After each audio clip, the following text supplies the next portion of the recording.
Welcome back to my YouTube channel Victory FF. So guys, कैसे हैं आप सभी। मैं हूँ ऋषि, लेके आ चुका हूँ एक और नई वीडियो। सो गाइस, आज हम लोग पढ़ने वाले हैं क्लास 6 एनसीईआरटी हिंदी चैप्टर 2 बचपन। और हम ये जो चैप्टर 2 है ये वसंत बुक से है।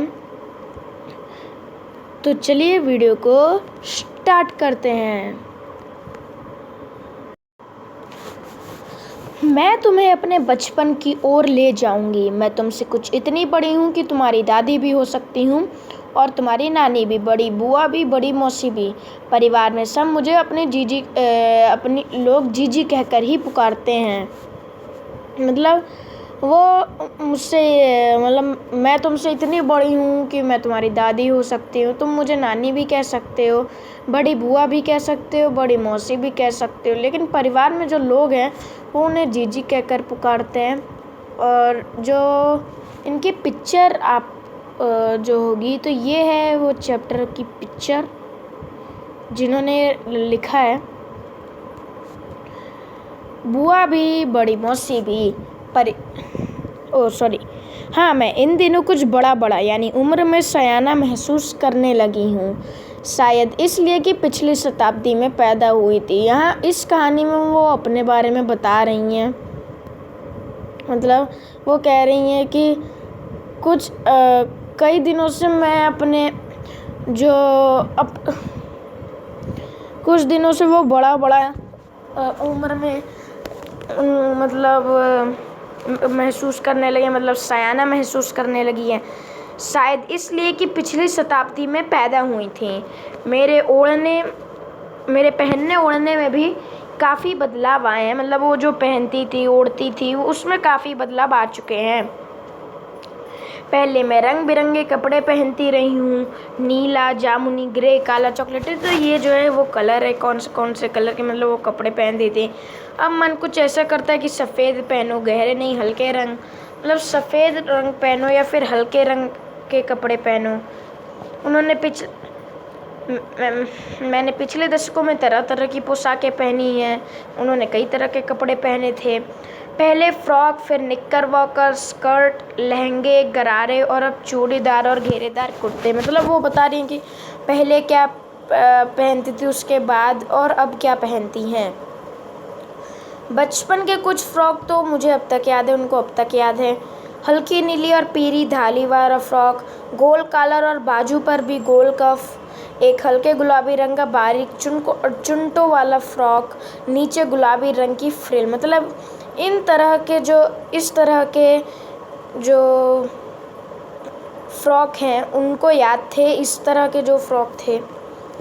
उन दिनों फ्रॉक के ऊपर की जेब में रुमाल और बालों में इतराते रंग बिरंगे रिबन का चलन था। उस समय फ्रॉक के जेब में रुमाल और बालों में रंग बिरंगे रिबन लगाते थे लोग, मतलब जो लड़कियां। लेमन कलर का बड़ा प्लेट वाला गरम फ्रॉक जिसके नीचे फर टकी थी, ये भी एक फ्रॉक है। और ट्यूनिक भी याद है, उन्होंने ट्यूनिक भी पहने थे, उनको ट्यूनिक भी याद है। एक चॉकलेट रंग और अंदर की कोट प्याजी, दूसरा ग्रे और उसके साथ सफ़ेद कोटी। मुझे अपने मोजे और स्टॉकिंग भी याद है, उनको अपने मोजे भी याद है, स्टॉकिंग भी याद है। बचपन में उनको जो है मोजे खुद ही धोने पड़ते थे, वो नौकर या नौकरानी को तो नहीं दिए जा सकते थे। इसके लिए सख्त मना था कि ऐसा नहीं कर सकते हैं।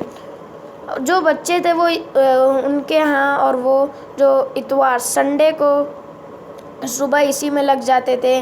वो मोजा धो लेने के बाद जूते पॉलिश चमकाते थे, फिर जूते, कपड़े या ब्रश से जब तो उसे रगड़ देते थे तो पॉलिश की चमक उभरने लगती थी। और उन्होंने बताया है कि उन्हें आज भी बूट पॉलिशिंग करना अच्छा लगता है। हालांकि अब नए किस्म के शूज़ आ चुके हैं।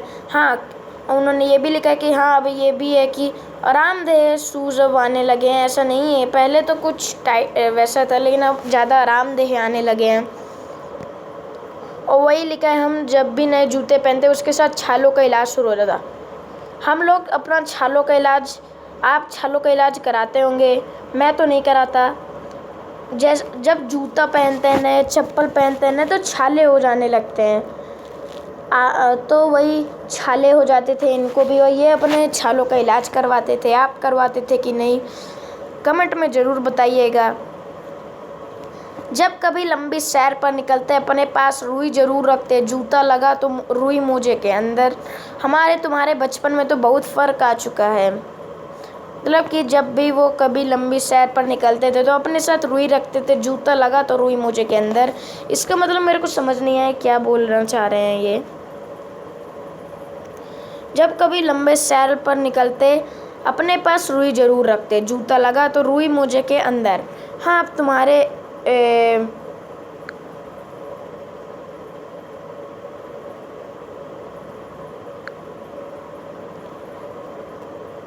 यही है। हर शनिचर को हमें ऑलिव ऑयल या कैस्टर ऑयल पीना पड़ता था। यह एक मुश्किल काम था, मतलब हर संडे उनको यही काम करना पड़ता था। हर सैटरडे को उनको ऑलिव या कैस्टर ऑयल पीना पड़ता था, और यह एक बहुत ही मुश्किल काम था। वो ये भी कह रही कि सैटरडे को इसकी सुबह से ही नाक में इसकी गंध आने लगती थी। छोटे शीशे के गिलास जिन पर ठीक खुराक के निशान पड़े रहते, उन्हें देखते ही मितली होने लगती। मतलब एक छोटा सा शीशे का गिलास रहता जिन पर खुराक के लिए निशान पड़े रहते हैं, उनको देखते ही उनमें जलन होने लगती थी कि ऐसा क्यों, हमारे साथ ही क्यों, मतलब तो ऐसा हमारे साथ ही क्यों। आज मुझे आज भी लगता है कि अगर हम ना वो पीते व शनिवारी दवा तो कुछ ज़्यादा बिगड़ने वाला नहीं था, सेहत ठीक ही रहती। तुम्हें बताऊंगी कि हमारे समय और तुम्हारे समय में कितनी दूरी हो चुकी है, यहाँ तक कि बचपन की दिलचस्पियाँ भी बदल गई है।